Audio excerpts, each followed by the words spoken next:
Ayır 24-ün efirində xəbər vaxtıda studiyada Günel Mönsumovadır. Hər vaxtınız xeyir, bu saatın əsas xəbərlərdən keçək. Efirimizi yaxın şərqdən gələn xəbərlə davam etdirək. Belə ki, Suriyada vətəndaş müharibəsinin aktiv fazası arxa planda qalsa da, ölkə daxilində əsas aktorlar arasında gərginlik davam edir. Son günlərdə hökumət qüvvələri ilə Suriya Demokratik qüvvələri arasında baş verən toqquşmalar bu gərginliyin hələ də yüksək səviyyədə qaldığını göstərir. Xüsusilə Hələb ətrafında atışmalar həm daxili siyasi balans, həm də regional güclərin maraqları baxımından yeni mərhələnin başlaya biləcəyinə işarədir. Regional və qlobal aktorların maraqları, o cümlədən Amerika Birləşmiş Ştatları, Türkiyə, İsrail və İranın təsiri bu qarşıdurmanı yalnız lokal çərçivədə saxlamağa imkan vermir.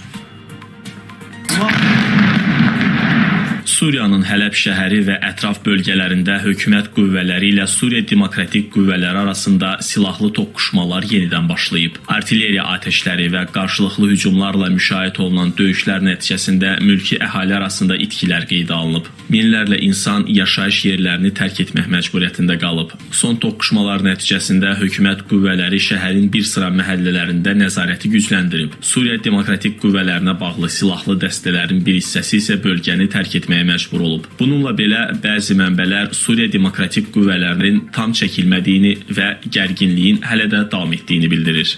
Onlar Hələbdən çıxarıldı və Suriyanın şimal-şərq ərazisindədirlər. Danışıqlar prosesi gedir. Danışıqlar prosesi ondan ibarətdir ki, bu silahlı qruplar Suriya silahlı qüvvələrinin inteqrasiya olunmalıdır və fevral ayına kimi vaxt verilib. Əgər fevral ayına kimi proses baş tutmasa, yenidən Türkiyədə və Suriyada bu terror qruplaşmalarına qarşı silahlı hərbi əməliyyata başlayacaq. ABŞ isə proseslərdə daha mürəkkəb mövqeydədir. Vaşinqton bir tərəfdən Suriya Kürd qüvvələrini IŞİD-lə mübarizədə əsas tərəfdaş kimi görür, digər tərəfdən isə Suriyanın ərazi bütövlüyünün qorunmasına dair rəsmi mövqeyini saxlayır. ABŞ-nin Suriya üzrə xüsusi nümayəndəsi Tom Barrack Dəməşqdə Suriya hökuməti rəhbərliyi ilə görüşərək Hələbdəki vəziyyəti müzakirə edib. ABŞ nümayəndəsi ölkənin ərazi bütövlüyünün qorunması və vahid milli ordunun yaradılması məqsədilə Suriya hökuməti ilə Suriya Demokratik qüvvələri arasında dialoqa dəstək verməyə hazır olduqlarını bildirib. ABŞ-nin yeni təhlükəsizlik doktrinası və Orta Şərqdən geri çəkilmə siyasəti çərçivəsində Suriyanın strateji əhəmiyyəti əvvəlki kimi ön planda deyil. Bununla belə İsrail və İran kimi regional oyunçuların PYD və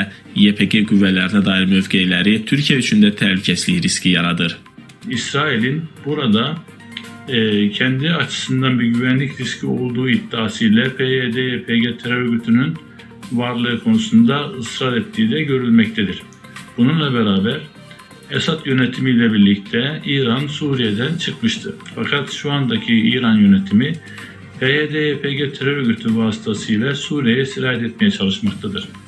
Elbette ki İsrail ve İran'ın girişimleri Türkiye açısından bir güvenlik tehlikesi oluştururken Suriye açısından da toprak bütünlüğü ve devlet içinde devlet yapılanması mantığı ile hareket ettiklerinden dolayı bunu asla kabul etmeyeceklerini ortaya koymuştur. Qeyd edək ki, 2025-ci ilin martında Dəməşqlə Suriya Demokratik qüvvələri arasında əldə olunan razılaşma Suriyanın şimal-şərqində sabitliyin təmin olunması üçün mühüm addım sayılırdı. Razılaşmaya əsasən Suriya Demokratik qüvvələrinin mərhələli şəkildə Suriya milli ordusuna inteqrasiyası və mərkəzi hakimiyyətin suverenliyinin tanınması nəzərdə tutulurdu. Lakin praktiki icra mexanizmlərinin qeyri-müəyyən qalması və xarici aktorların təsiri bu razılaşmanı kağız üzərində saxladı. Suriya hökuməti ilə Suriya Kürd qüvvələri arasında baş verən son toqquşmalar göstərir ki, ölkədə post-müharibə dövrü hələ real mənada başlamayıb. Regional və qlobal güclərin fərqli maraqları isə bu qarşıdurmanı lokal münaqişə çərçivəsindən çıxararaq daha geniş geosiyasi müstəviyə daşıyır.